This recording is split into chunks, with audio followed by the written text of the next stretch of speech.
Assalamualaikum warahmatullahi wabarakatuh. Berjumpa kembali bersama Mimin di Pawon Misteri Official. Semoga kita semua selalu mendapat lindungan Allah Subhanahu wa Ta'ala ya. Diberikan nikmat sehat walafiat serta dimudahkan segala urusannya. Amin ya robbal alamin. Kesempatan kali ini Mimin akan membagikan satu cerita misteri. Seperti apa ceritanya? Mari kita mulai.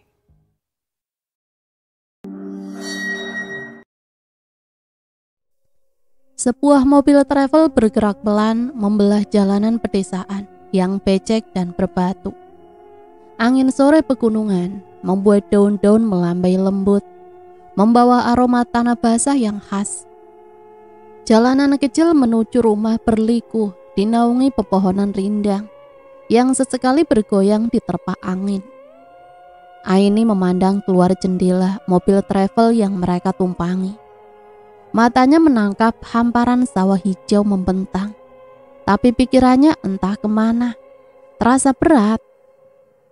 Sesuatu di desa ini terasa ganjil. Udah deh, jangan banyak mikir. Lihat tuh, indah banget pemandangannya kan? Suara Reva membuyarkan lamunannya. Aini menghela nafas, mencoba mengusir perasaan aneh yang sejak tadi menggelayuti hatinya. Iya, pemandangannya sih indah, tapi entah kenapa aku merasa agak serem aja gitu. Ah, kamu aja yang kebanyakan baca cerita serem, jawab Reva sambil tertawa kecil. Kampung nenekku itu aman, nyaman banget dah. Orang-orangnya ramah, makanannya enak, terus udaranya sejuk. Gak ada yang harus ditakuti. Itu sebabnya aku lebih pilih pergi ke kampung nenek daripada ikut ibu dan ayahku ke luar negeri. Lagian mereka sibuk urus bisnis. Aku pasti bosan sendirian. Mending liburan sama kamu. Aini memandang sahabatnya itu. Reva memang selalu seperti ini, ceria dan optimis. Nyaris tidak pernah terlihat tertekan, apalagi takut. Tapi Aini tahu dirinya berbeda. Sejak kecil ia memiliki kemampuan yang tidak dimiliki kebanyakan orang. Kemampuan itu seringkali menjadi berkat, tapi tidak jarang juga menjadi beban. Tidak lama setelahnya, travel itu berhenti di depan sebuah rumah tua berdinding kayu. Rumah itu berdiri di dekat ladang jagung yang luas. "Nek!" seru Reva segera berlari masuk ke halaman. Seorang wanita tua dengan rambut putih keluar dari dalam rumah. Wajahnya berseri-seri melihat kedatangan cucunya. "Aduh Reva, akhirnya kamu datang juga, Nduk. Ini teman dekatmu yang kamu ceritakan itu." Nenek itu tersenyum ramah ke arah Aini. "Iya Nek, ini Aini, teman dekat aku di sekolah." Senyuman nenek itu membuat Aini merasa sedikit lebih tenang. Namun hawa dingin tiba-tiba menyergap. Ia mencoba mengabaikannya, tapi matanya tanpa sadar melirik ke arah jendela rumah.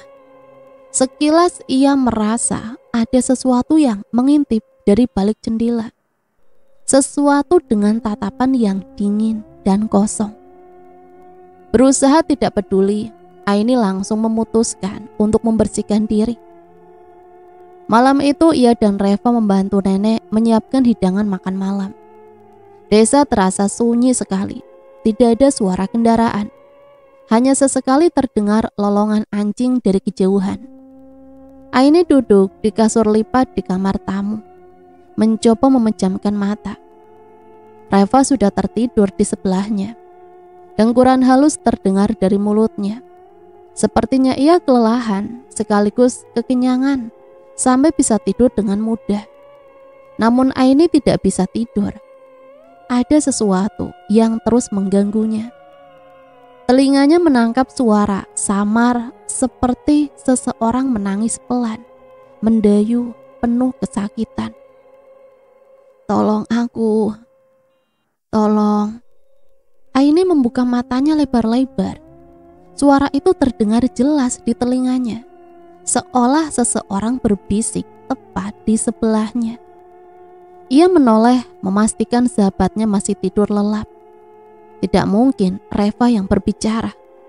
Siapa? Bisiknya pelan. Suaranya nyaris tidak terdengar. Ia mencoba tetap tenang, meskipun jantungnya berdebar. Tidak ada siapa-siapa di kamar itu. Namun suara itu kembali terdengar lebih dekat. Tolong aku. Jangan biarkan aku di sini. Tolong. Aini menahan nafas. Suara itu terus berulang di kepalanya. Semakin lirih, semakin menyayat. Reva mengerang pelan, membuka matanya setengah sadar. Apa sih ya? Udah malam. Ngantuk banget tahu. Reva, aku dengar sesuatu. Ada yang minta tolong. Reva menghela nafas panjang, lalu duduk sambil menggosok matanya. Kita ini lagi di kampung. Suara-suara kayak gitu biasa. Mungkin suara angin atau binatang malam. Kamu jangan terlalu parnoan deh. Tapi ini jelas suara orang, bukan suara angin. Dia minta tolong. Reva menatap Aini dengan ekspresi setengah sadar. Minta tolong? Ah, pasti mimpi buruk. Tidak, Fa. Aku yakin ada yang aneh di sini. Keesokan paginya, suasana desa sedikit lebih cerah. Reva mengajak Aini berjalan-jalan mengelilingi desa, memperkenalkan rumah-rumah tetangga. Namun Aini merasa ada sesuatu yang mereka sembunyikan saat melewati sebuah rumah di ujung desa. Seorang wanita tua yang sedang menjemur pakaian tiba-tiba berhenti dan memandang Aini dengan tatapan aneh. Tatapannya tidak sekedar penasaran, tapi seolah mengenali sesuatu dalam diri Aini. Wanita tua itu mendekat, suaranya serak dan matanya tajam, menelusuri wajah Aini. Matamu indah, bisiknya. Tapi bawa dua hal sekaligus, berkah dan kutukan. Kamu harus hati-hati. Aini merasakan bulu kuduknya meremang. Ia hanya mengangguk kecil, tidak tahu harus berkata apa. Reva segera menarik tangannya, membawanya menjauh. Udah, Ai, gak usah dipikirin. Orang-orang tua di sini emang suka ngomong aneh. Jangan diambil hati ya. Ia tergegah mencoba mencairkan suasana. Tapi ucapan wanita itu terngiang di kepala Aini. Peringatan itu seharusnya ia abaikan atau justru ia renungkan. Kesana yuk, ajak Reva menunjuk ke sebuah tempat yang lebih tinggi. Dari sana mereka bisa melihat sekeliling dengan jelas. Keduanya berjalan naik dan memutuskan duduk di sebuah saung kecil. Angin berhembus sejuk menyapu rambut mereka.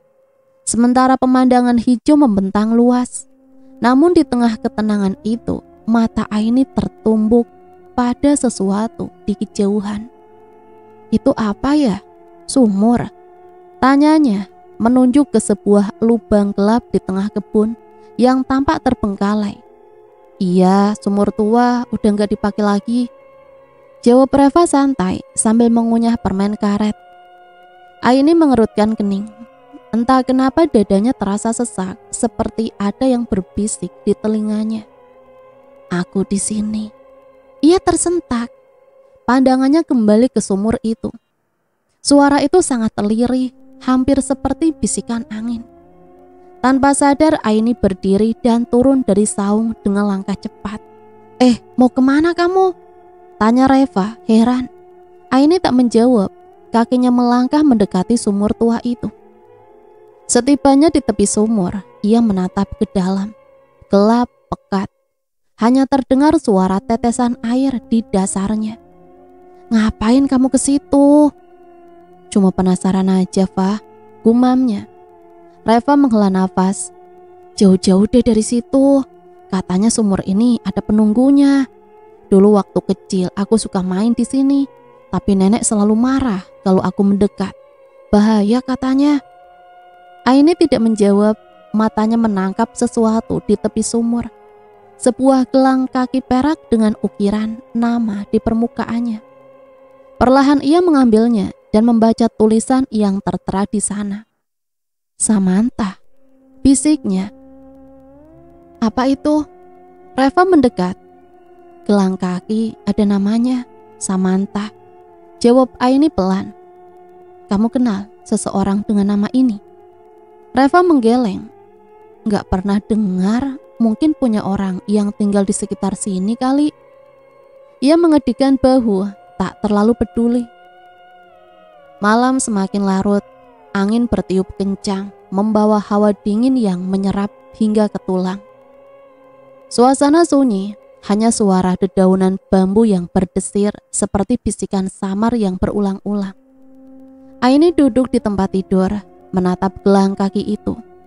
Jarinya menyusuri ukiran nama yang tertera di sana. Apa sih sebenarnya yang terjadi di sini?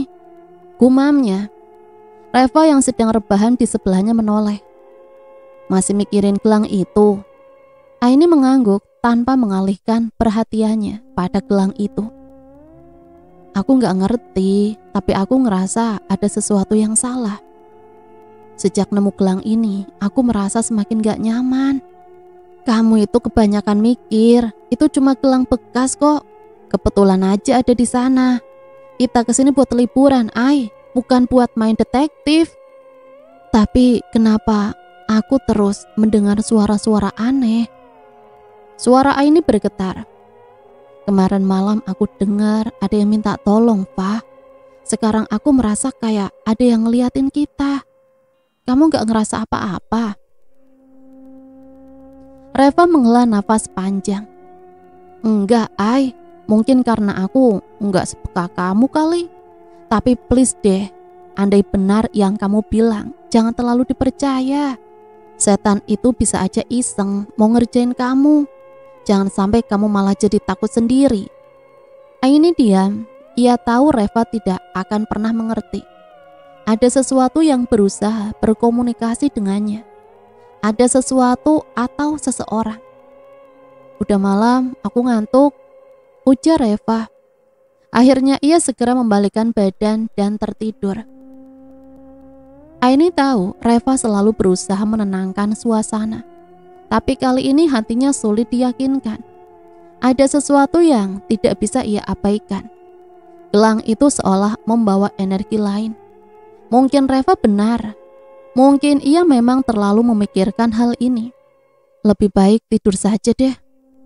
Tapi malam seperti tak membiarkannya beristirahat dengan tenang. Ia gelisah, pikirannya penuh tanda tanya. Sumur itu terus membayang di kepalanya. Seakan ada sesuatu yang memanggilnya. Duh, kenapa aku kepikiran sumur itu terus sih? Seolah aku harus ke sana. Ada apa sebenarnya? Akhirnya tanpa bisa menahan dorongan aneh dari dirinya, Aini memutuskan untuk mendatangi sumur itu lagi. Kali ini ia membawa senter kecil yang ia temukan di laci rumah neneknya. Jalan setapak yang ia lalui gelap dan licin. Hujan deras sore tadi membuat tanah lembek dan berbau basah. Udara malam menusuk kulitnya. Suara jangkrik dan burung hantu terdengar samar, seperti bisikan yang mengiringi langkahnya. Ia merasa ada sesuatu yang mengawasinya dari balik pepohonan. Tapi ia tetap melangkah. Cahaya senter di tangannya bergetar sedikit. Jantungnya berdebar kencang. Setelah beberapa saat berjalan, sumur itu akhirnya tampak di depan sana. Ia berhenti sejenak, ragu. Bagaimana kalau ada orang jahat, ular atau sesuatu yang lebih mengerikan? Kalau aku kenapa-napa, tidak ada yang tahu aku ada di sini. Tapi aku sudah terlanjur sampai sini. Minimal aku harus memastikan sesuatu. Dengan nafas tertahan, Aini menggeser penutup sumur yang terbuat dari papan kayu seng dan spanduk partai yang sudah usang. Papan kayu itu jatuh ke tanah. Serangga kecil berhamburan, termasuk seekor kelabang yang merayap menjauh, seolah lari dari sesuatu di dalam sumur. Aroma anyir yang menyengat tiba-tiba menyergap hidungnya. Perutnya mendadak mual. Ia bergidik mundur selangkah, tapi rasa penasarannya lebih kuat dari ketakutannya. Dengan tangan gemetar, ia kembali mendekat, lalu mengarahkan senter ke dalam sumur. Gelap. Air di dasar sumur tampak tenang, tak ada apapun. Hanya kegelapan yang pekat. Tapi saat cahayanya bergeser sedikit, sesuatu tampak menyembul di permukaan air. Aini menyipitkan mata, mencoba memastikan apa yang dilihatnya. Sebuah kepala manusia. Ia tersentak mundur, nafasnya memburu, ingin lari tapi tubuhnya membeku. Senter di tangannya bergetar saat ia kembali mengarahkannya ke dalam sumur. Kali ini lebih lama. Benar, itu adalah jasad manusia. Tubuhnya tampak utuh meski telah membusuk. Wajahnya sulit dikenali. Aini, ngapain di sini? Suara Reva membuat Aini tersentak. Hampir saja ia menjatuhkan senter dari tangannya. Kesini, lihat yang aku temukan di bawah sana. Tunjuk Aini dengan suara bergetar. Reva mendekat, menyodorkan senter ke dalam sumur. Saat melihatnya, ia langsung menjerit dan terjatuh ke belakang. Astaga, mayat siapa itu? Aku nggak tahu, Fa. Suara Aini hampir tak terdengar. Tapi aku merasa ini ada hubungannya dengan gelang itu. Kita harus lapor. Suara Reva. Kita harus lapor warga. Tapi ini tengah malam. Semua orang pasti sudah tidur. Tidak peduli, kita harus ke rumah Pak RT sekarang. Mereka berlari menembus kegelapan. Nafas mereka tersengal. Bayangan sumur dan jasad di dalamnya terus menghantui pikiran mereka. Setiap langkah terasa berat, seakan ada sesuatu yang mengikuti di belakang mereka. Rumah Pak RT terlihat remang-remang. Mereka naik ke teras, mengetuk pintu dengan panik. Langkah kaki terdengar dari dalam. Ada apa? Ini sudah malam. Pak RT membuka pintu dengan wajah lelah dan sedikit kesal. Pak, di sumur itu, Pak. Aini terbata-bata. Kami menemukan mayat, Pak. Jasad busuk di dalam sumur. Mata Pak RT membelalak. Sejenak ia hanya terdiam, lalu menarik nafas panjang. Baik, besok pagi saya akan panggil warga dan polisi untuk evakuasi. Kalian pulang sekarang, hati-hati di jalan.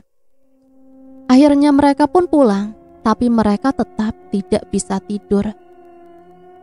Sampai esok paginya, suara langkah kaki warga terdengar ramai.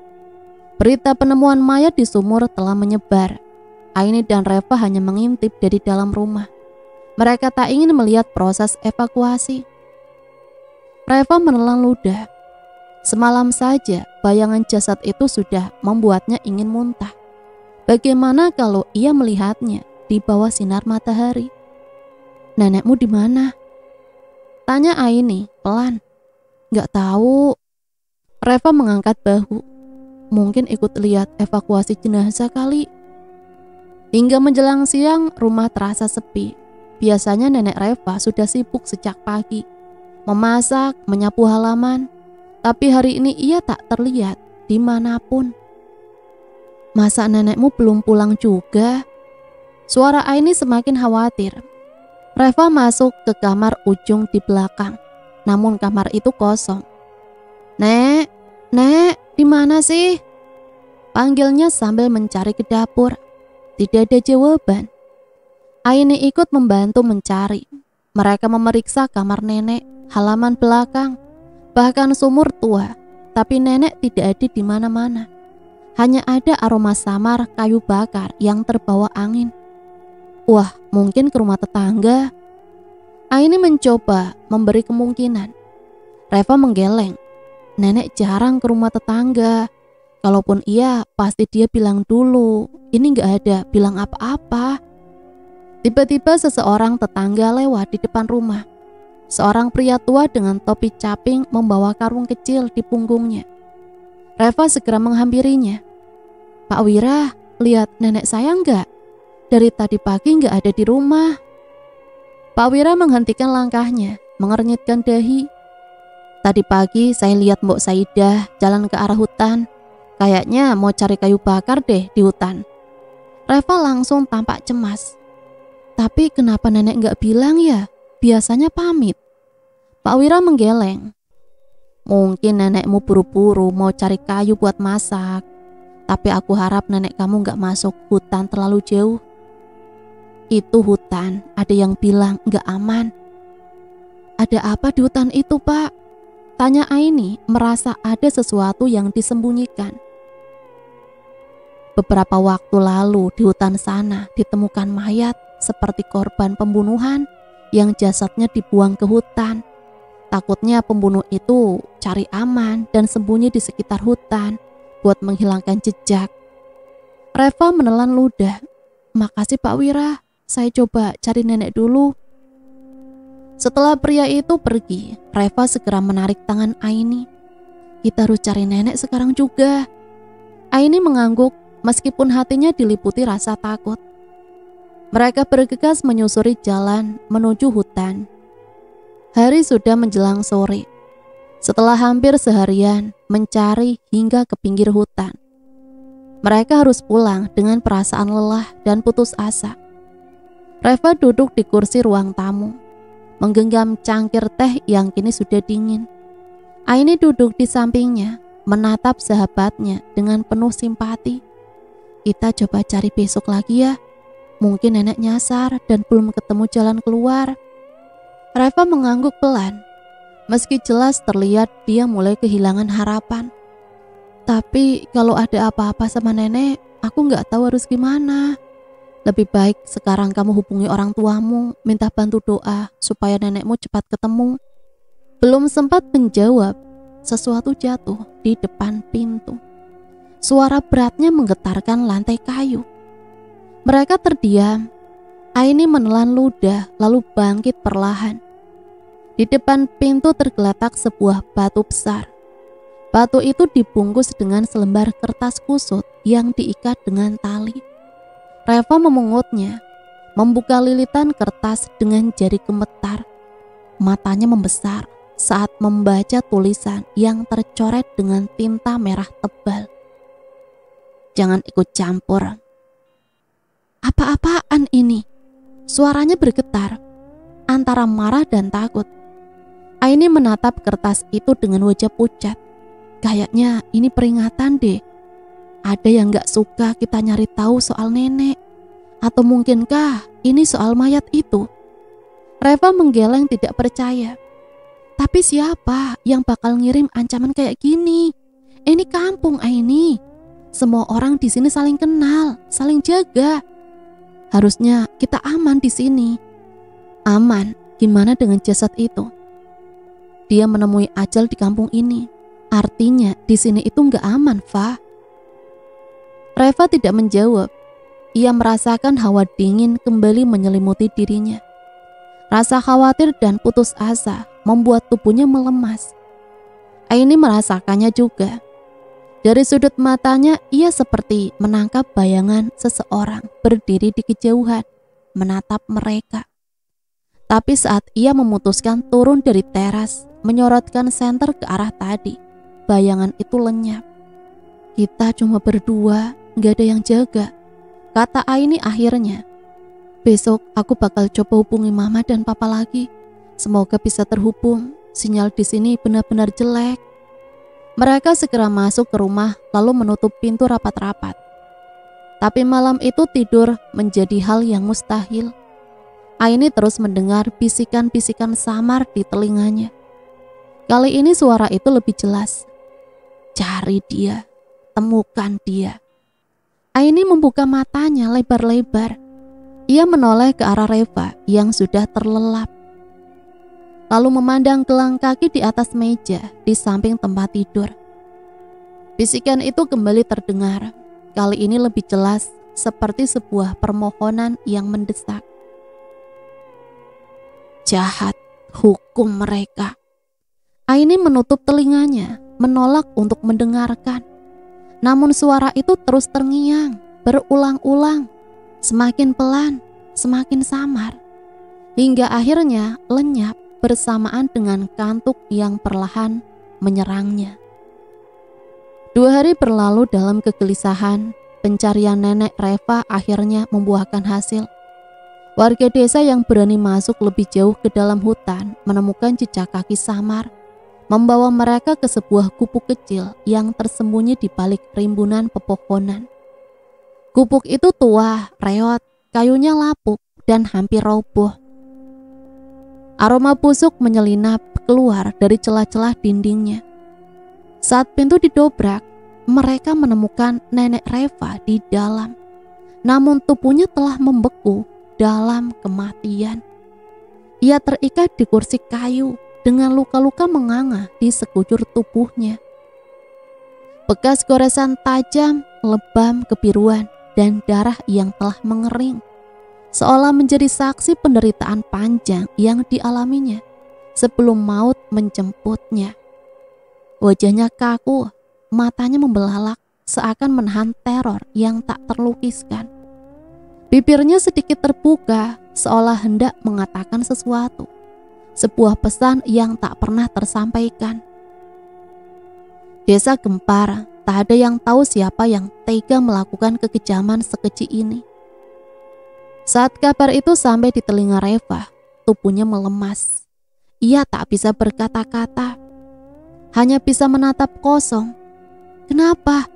Kenapa nenek harus pergi dengan cara seperti ini? Suaranya bergetar, nyaris tak terdengar. Dia nggak pernah ganggu siapa-siapa. Aini merangkul sahabatnya, tapi di dalam hatinya ada sesuatu yang bergemuruh. Ia tahu ini semua bukan kebetulan. Kematian nenek Reva, penemuan jasad di sumur, ancaman lewat batu terbungkus kertas, semuanya pasti saling berhubungan. Gelang kaki itu, ancaman itu, sesuatu sedang mencoba memperingatkan mereka atau justru menjerumuskan mereka lebih dalam. Apa ini bentuk peringatan? Karena kita tahu soal jasad itu. Apa pembunuhnya takut kita cari tahu lebih dalam? Suara Aini bergetar. Reva menghapus air matanya kasar. Sorot matanya berubah, bukan lagi kesedihan, tapi kemarahan. Kalau memang ada hubungannya, kita harus bongkar. Aku gak peduli apa yang harus kita hadapi. Nenekku mungkin dibunuh karena orang itu gak mau kita buka kasus ini. Aku gak akan tinggal diam, Ai. Aini terdiam sejenak, lalu mengangguk pelan. Ada rasa takut yang mengendap di benaknya, tapi di saat yang sama, ada sesuatu yang mendorongnya untuk terus maju. Apapun yang menunggu di depan, mereka harus mengetahuinya. Meskipun itu berarti mempertaruhkan nyawa mereka sendiri. Keesokan harinya, mereka berjalan menyusuri desa, mencari petunjuk, tapi sial, mereka tidak tahu harus memulai dari mana. Hingga akhirnya, di sebuah persimpangan, mereka bertemu dengan seorang nenek tua. Nenek yang dulu pernah mengatakan bahwa gelang itu membawa kutukan dan berkah. Apa yang kalian cari? Suara nenek itu serak, matanya tajam menatap mereka. Reva melirik Aini, memberi isyarat untuk pergi. Ayo Ai, dia aneh. Bisiknya pelan, tapi Aini tetap berdiri di tempatnya. Ia merogoh sakunya, mengeluarkan gelang kaki yang ia temukan di dekat sumur. Nek, apa nenek tahu siapa pemilik gelang ini? Tanyanya hati-hati. Nenek itu menatapnya lama, matanya menyipit seperti sedang mengingat sesuatu. Tapi ia tak menjawab. Diam saja. Udahlah Ai, ayo pergi. Kali ini Reva menarik tangan Aini lebih kuat, menyeretnya menjauh. Tapi sebelum mereka bisa melangkah lebih jauh, suara nenek itu kembali terdengar, lirih namun tajam. Samantha, anak itu. Mereka berhenti. Aini menoleh, keningnya berkerut. Samantha. Nenek itu menghela nafas panjang. Ayo ikut nenek, katanya tiba-tiba, lalu berbalik dan mulai berjalan. Reva dan Aini saling pandang. mau kemana kita? Tanyanya ragu. Tapi mereka tetap mengikuti nenek itu, meskipun langkahnya semakin jauh, semakin dalam ke arah tak mereka kenali. Di ujung jalan setapak, nenek itu menunjuk ke atas bukit. Kalian lihat rumah besar di sana. Aini dan Reva mengangguk. Rumah itu megah, menjulang tinggi, jauh berbeda dengan rumah-rumah warga desa lainnya. Itu rumah siapa? Tanya Reva. Nenek itu memejamkan mata, seolah mengenang sesuatu. Rumah juragan Kotim. Samantha, dulu dia bekerja di sana. Mata Aini membesar. Samantha, perempuan cantik yang sering ngobrol sama nenek. Nenek itu membuka matanya kembali. Iya, nenek tahu soal jasad yang ditemukan di sumur beberapa waktu lalu. Nenek itu mengangguk pelan. Iya, aku dengar. Aini menggenggam erat gelang kaki di tangannya. Gelang ini aku temukan di sekitar sumur, Nek. Nenek itu terdiam sejenak lalu menghela nafas panjang. Kalau begitu, kalian harus cari dia di rumah juragan Kotim. Jika dia masih ada, maka di sanalah dia akan ditemukan. Nenek itu berbalik melangkah pergi, meninggalkan Aini dan Reva yang terpaku. Haruskah kita ke sana? Tanya Reva ragu, menatap ke arah rumah megah dengan pagar besi yang menjulang di depan sana. Aini mengangguk.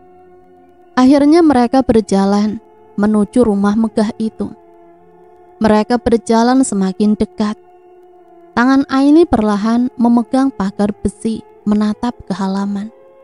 Perasaan aneh tiba-tiba menghampirinya. Dadanya sesak seperti ada sesuatu yang menekan dari dalam. Ia mencoba mengabaikannya, tapi bayangan wajah wanita cantik itu kembali muncul di benaknya. Kamu kenapa? Mukamu pucat banget. Tanya Reva menggenggam lengan sahabatnya. Aini menggeleng pelan. Aku nggak tahu, Pak, tapi aku ngerasa nggak enak. Tiba-tiba tubuhku menegang. Aku nggak tahu kenapa.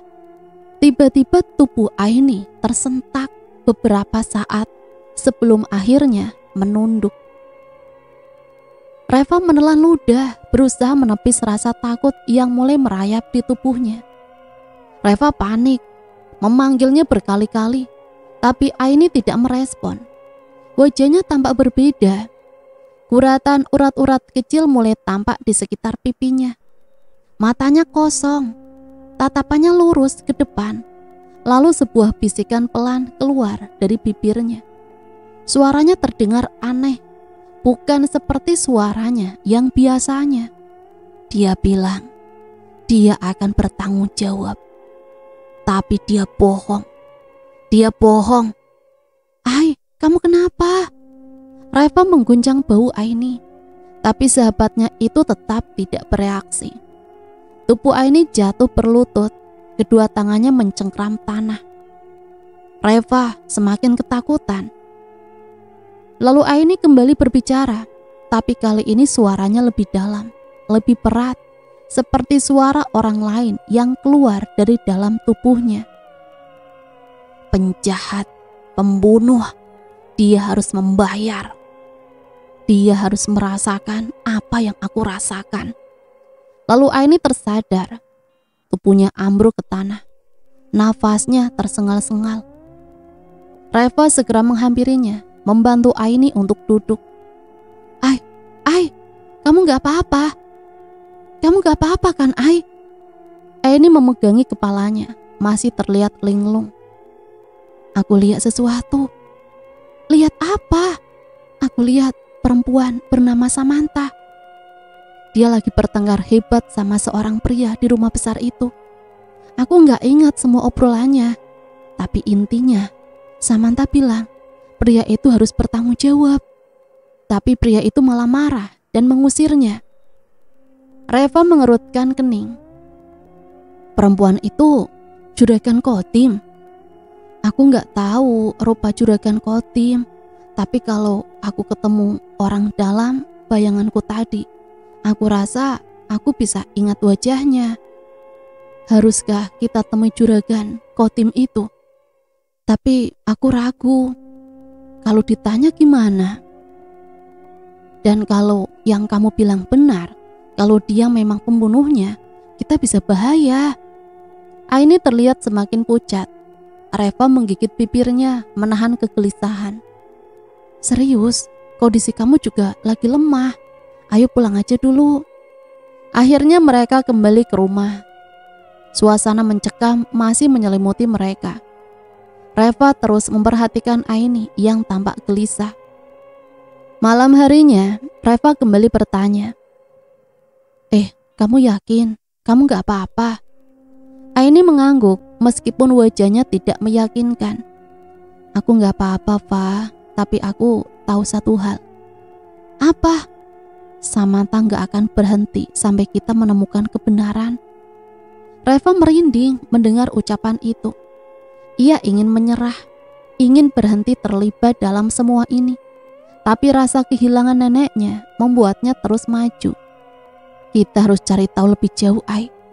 Kalau perlu kita cari tahu soal juragan Kotim itu. Aini mengangguk pelan. Tapi sebelum mereka bisa membahas lebih jauh, tiba-tiba lampu di rumah tiba-tiba berkedip-kedip. Itu suara Reva tercekat. Itu di belakang kamu. Aini menoleh perlahan, tubuhnya kaku. Jantungnya seolah berhenti berdetak ketika matanya menangkap bayangan samar di dekat pintu kamar. Sosok itu tinggi dengan rambut panjang yang menjuntai menutupi wajah busuknya. Tirai tipis itu bergerak tertiup angin. Begitu pula dengan rambut sosok itu. Aroma anyir bercampur busuk tercium kuat. Perut Reva bagai diaduk-aduk. Reva menjerit, tubuhnya merapat memeluk Aini. Dalam keremangan cahaya yang terus berkedip, Aini merasa hawa dingin merayap ke seluruh tubuhnya. Tolong beri aku keadilan. Bisiknya pelan, nyaris tak terdengar. Sosok itu tidak bergerak, hanya berdiri diam di sana. Menatap dengan mata kosong, berongga tanpa bola mata. Reva memegang tangan Aini erat, hampir mencengkram terlalu kuat. Aini, ini gak nyata kan? Suaranya terdengar gemetar, dipenuhi ketakutan bercampur putus asa. Namun saat sosok itu bergerak maju, berjalan terhuyung-huyung, menyeret kakinya, gadis itu tersadar. Ini bukan bayangan, ini nyata. Jejak basah tampak jelas di lantai. Ini bukan mimpi. Ingin rasanya lari, tapi tubuhnya terasa beku. Lari! Teriak Aini tiba-tiba menarik Reva ke arah pintu belakang. Mereka berlari sekuat tenaga, meninggalkan rumah yang kini dipenuhi suasana mencekam. Setelah berhasil keluar, mereka bersembunyi di sebuah gubuk kecil dekat kebun singkong. Nafas mereka terengah-engah. Dada Aini terasa seperti akan meledak. Kamu lihat tadi kan? Tanya Aini. Suaranya gemetar, wajahnya pucat. Itu Samantha. Aku mengenalinya. Itu sama seperti yang aku lihat di bayangan tadi. Aini memejamkan mata, mencoba menenangkan dirinya. Namun bayangan sosok itu terus menghantuinya. Ini soal kematian. Ini soal kebenaran yang dia ingin kita ungkap. Bisiknya dengan suara bergetar. Reva langsung memeluk lututnya, mencoba meredakan ketakutan yang mengguncang tubuhnya.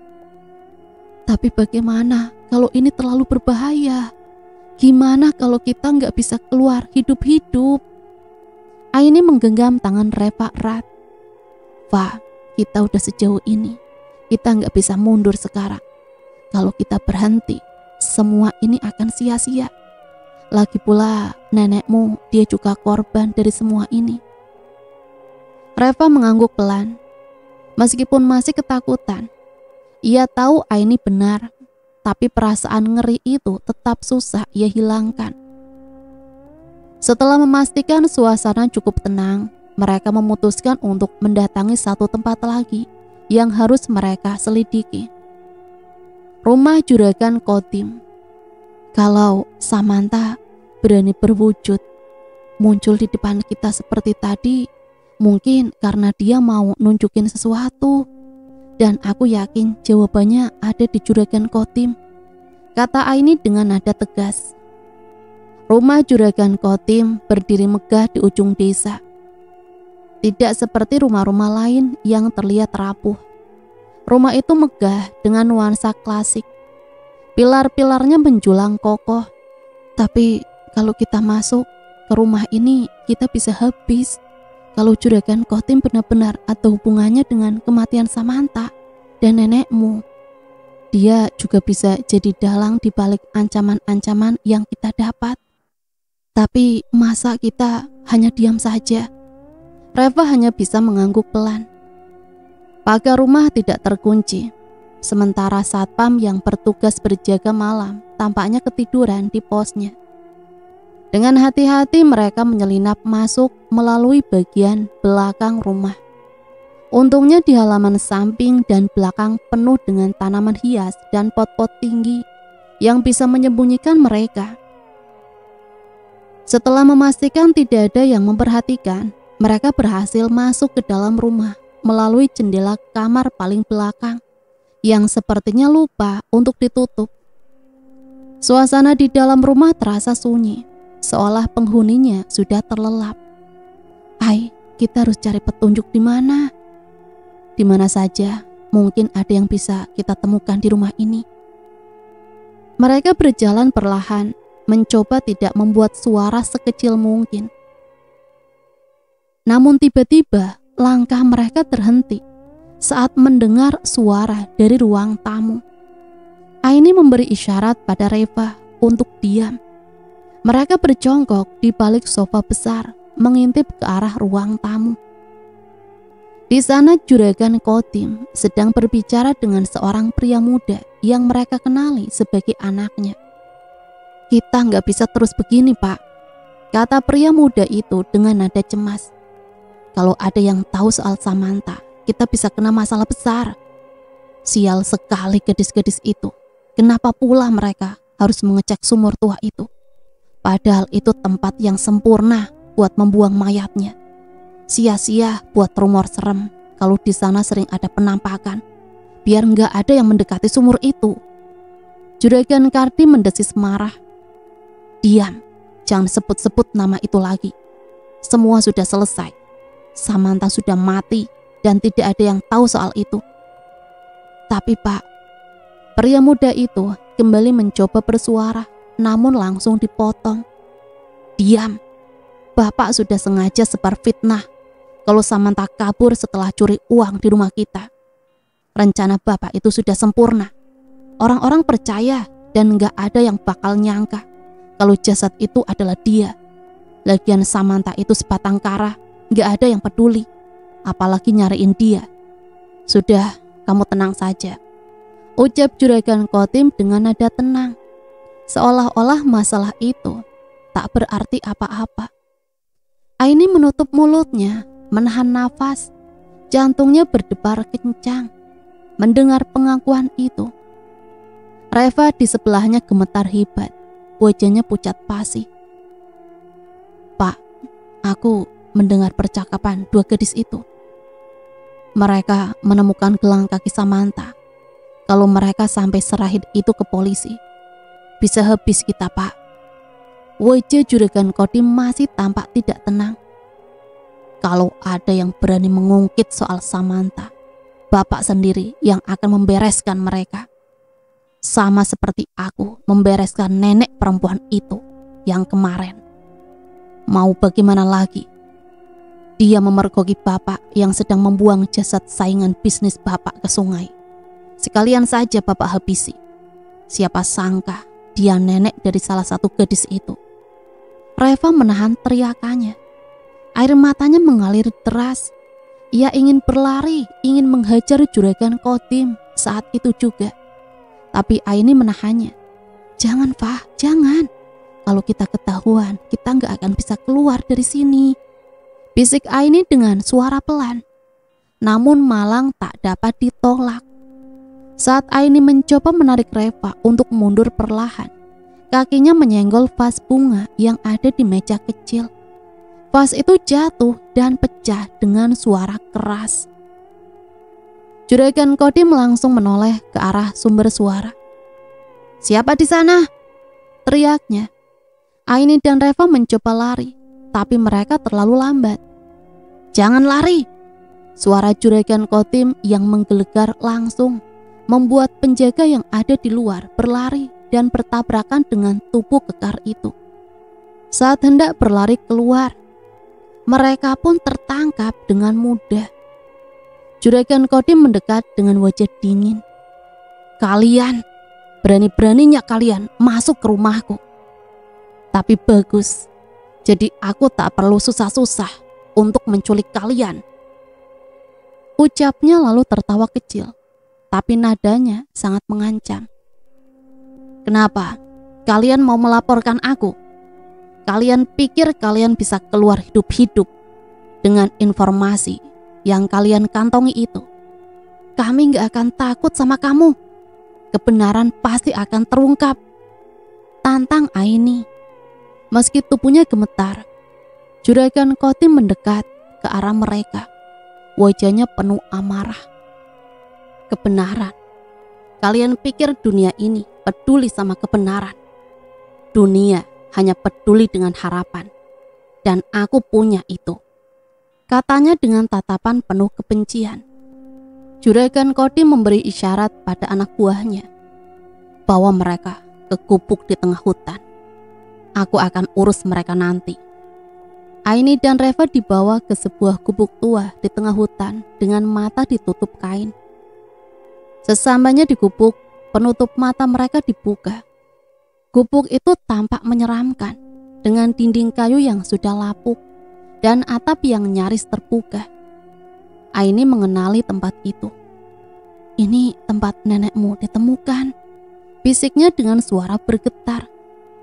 Reva menatapnya dengan mata berkaca-kaca. "Hai, aku takut. Gimana kalau kita nggak bisa keluar dari sini dengan selamat?"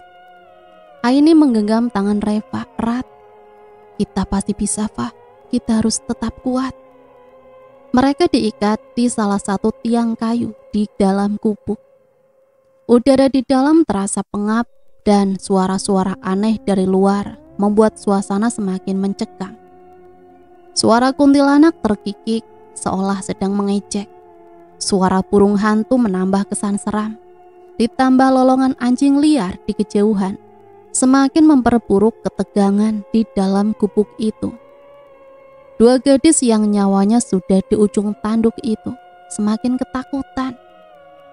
Di tengah keputusasaan mereka, Aini tiba-tiba merasakan sesuatu. Hawa dingin yang ia kenal. "Fah, dia datang, Fah."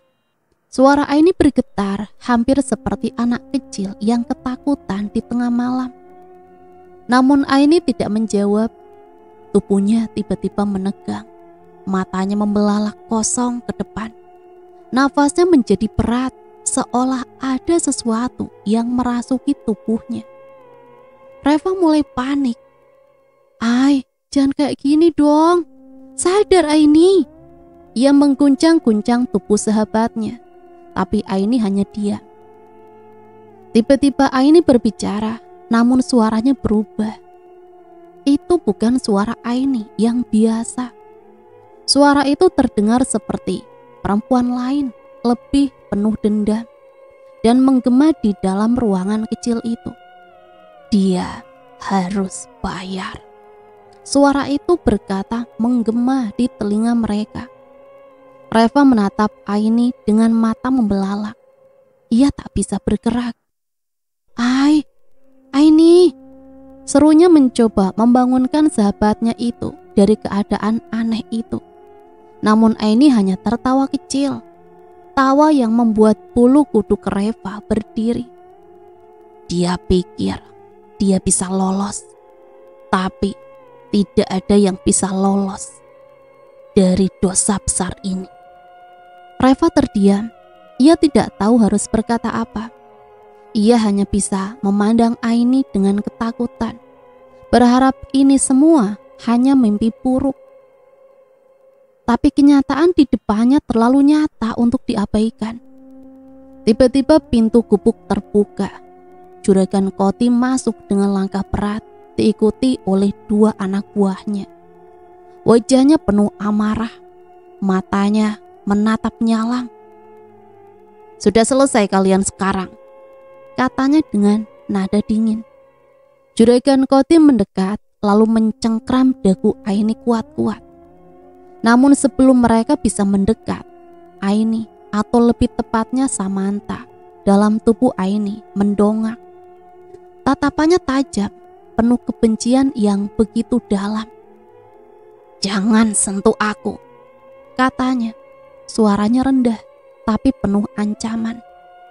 Juragan Kodim tertawa kecil, meskipun terdengar gugup. "Kamu pikir aku takut sama anak kecil kayak kamu?" Juragan Kodim terkekeh, tapi tiba-tiba tubuh Aini berdiri tegak, meskipun tangannya masih terikat. "Bukan aku yang harus kamu takuti, tapi dosa-dosamu sendiri." Angin dingin berhembus masuk melalui celah-celah dinding kayu, membuat nyala api yang ada di pojok ruangan padam seketika. Salah satu anak buah Juragan Kodim sibuk menyalakan lampu flash di handphonenya, sementara anak buah lainnya mundur beberapa langkah. Wajahnya ketakutan. "Bos, ini nggak beres bos.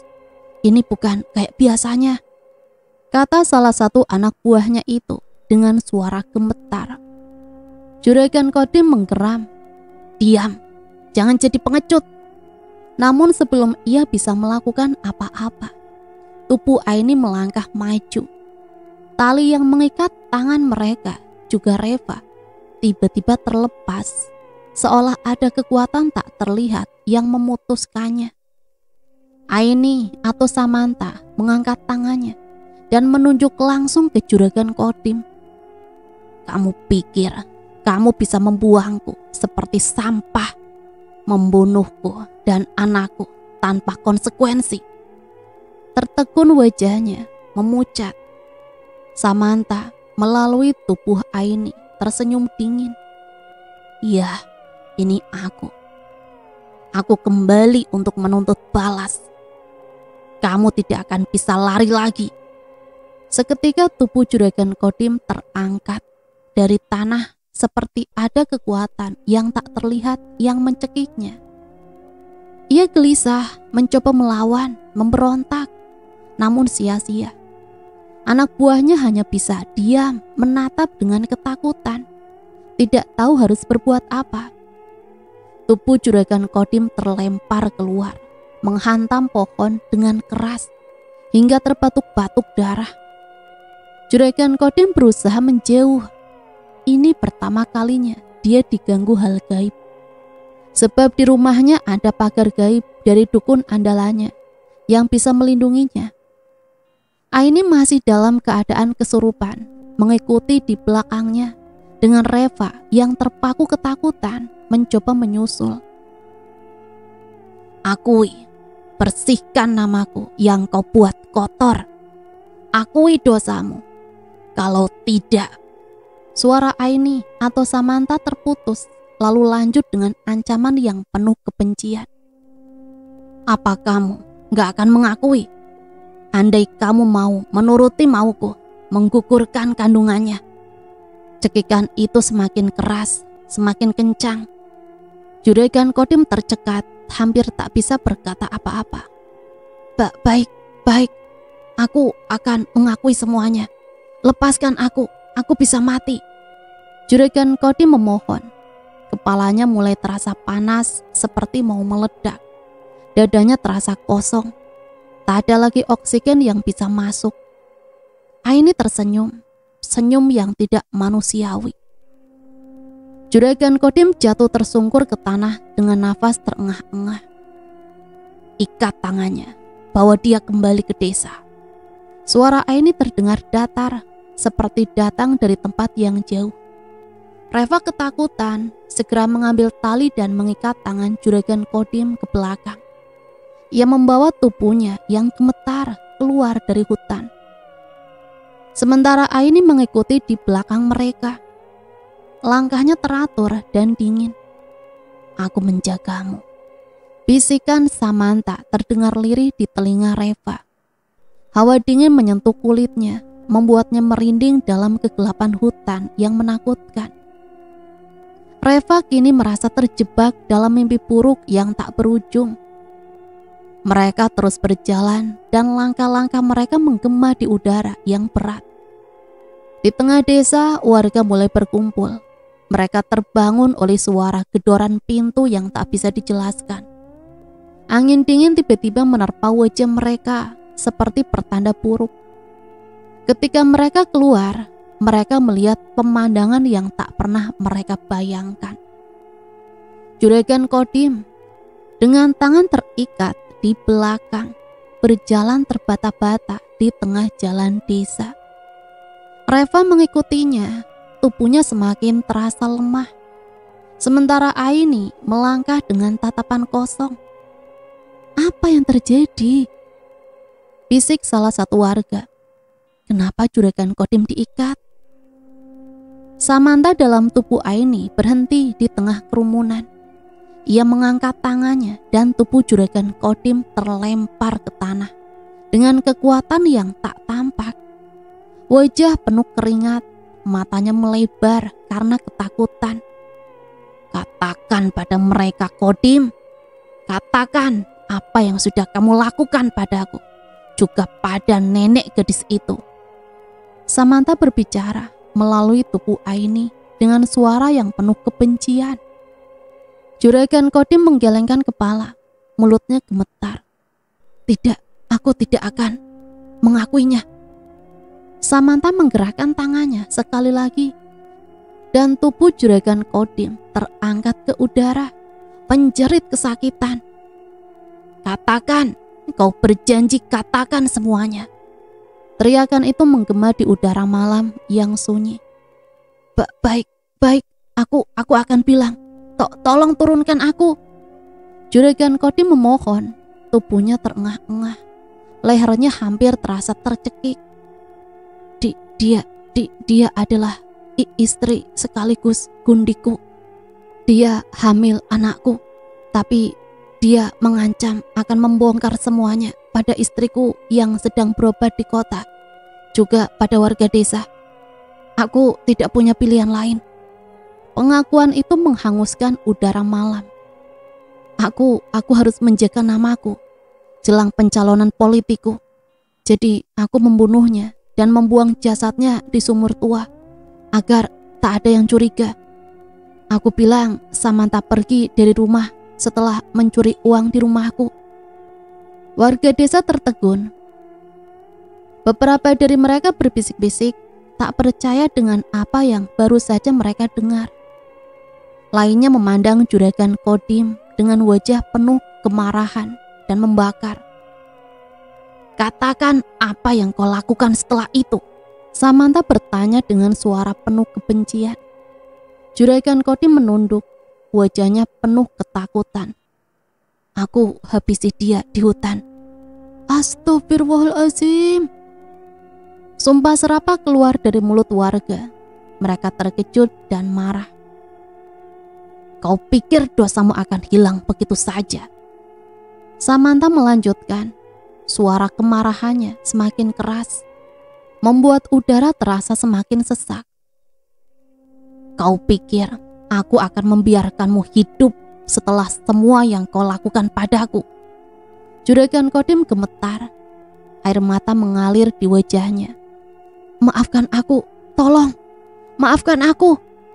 Samantha tertawa kecil, tapi tawanya terdengar pahit. "Maaf, tidak akan mengembalikan nyawaku, tidak akan mengembalikan anakku."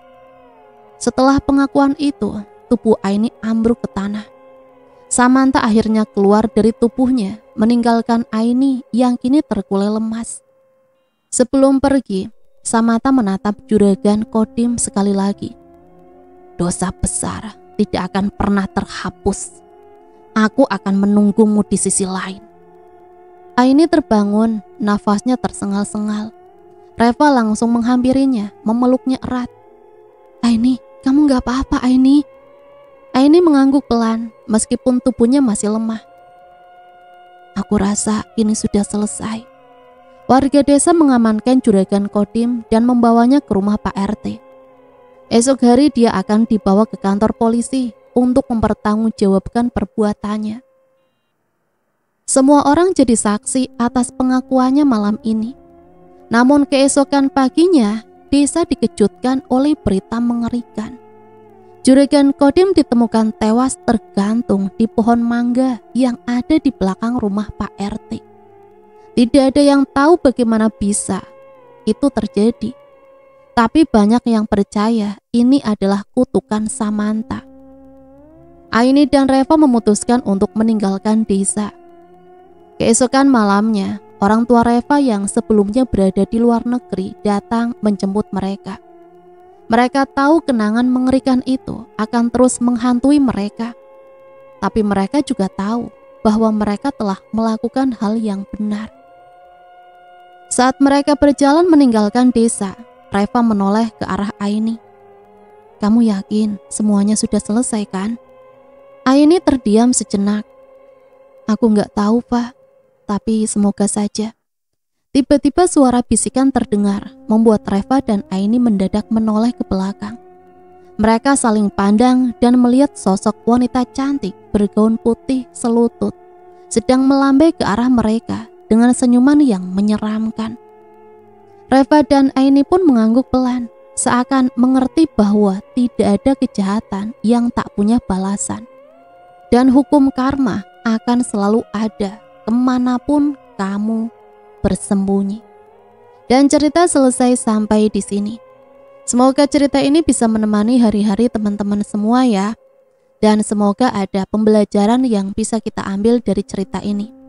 Ambil sisi positif dan buang jauh-jauh hal negatifnya. Sampai di sini Mimin pamit undur diri, mohon maaf apabila banyak salah kata. Sampai berjumpa kembali di cerita-cerita misteri selanjutnya. Matur nuwun, wassalamualaikum warahmatullahi wabarakatuh.